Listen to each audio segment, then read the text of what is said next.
what do walks typically look like for your dog? Here at Positive Direction, we're all about decompression walks. This activity is all about taking a break from formal structure and making time for your dog to be a dog. This is the single most important activity I do for my dogs every single day.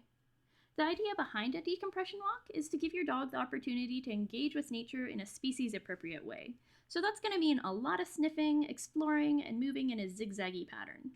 You're going to want to use a back clip harness and a long line to give your dog more freedom and space to explore. Your dog might walk faster or slower than you usually go and change their pace a lot, and that's okay. This is time for them to experience the world at their pace.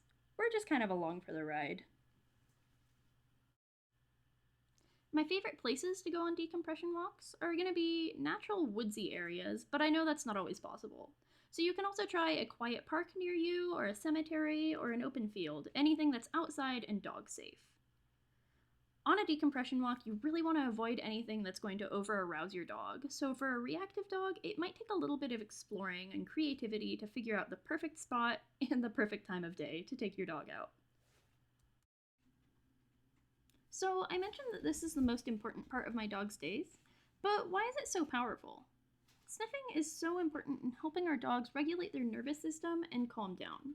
Dogs on long leashes spend more time sniffing and have lower heart rates. For anxious and reactive dogs, this is so important. On that note, a dog that is spending a lot of time sniffing and exploring and taking the world in at their pace is learning that the outside world is safe and fun. So this is going to help us set a strong foundation for when we do start to train for the reactivity. Even for non-reactive dogs, a decompression walk can be so powerful. Kai is a pretty easygoing girl, but she has a really high need for mental stimulation. And she's at a point in her life where her need for physical exercise is a little lower.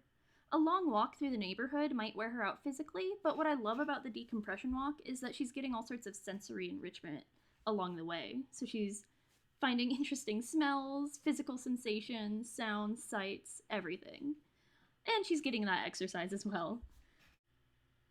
All of these things are only really enriching if she actually gets to engage with them along the way, which is why a walk on a 6-foot leash and just having your dog remain in the heel position doesn't really scratch the need for enrichment the way a decompression walk will.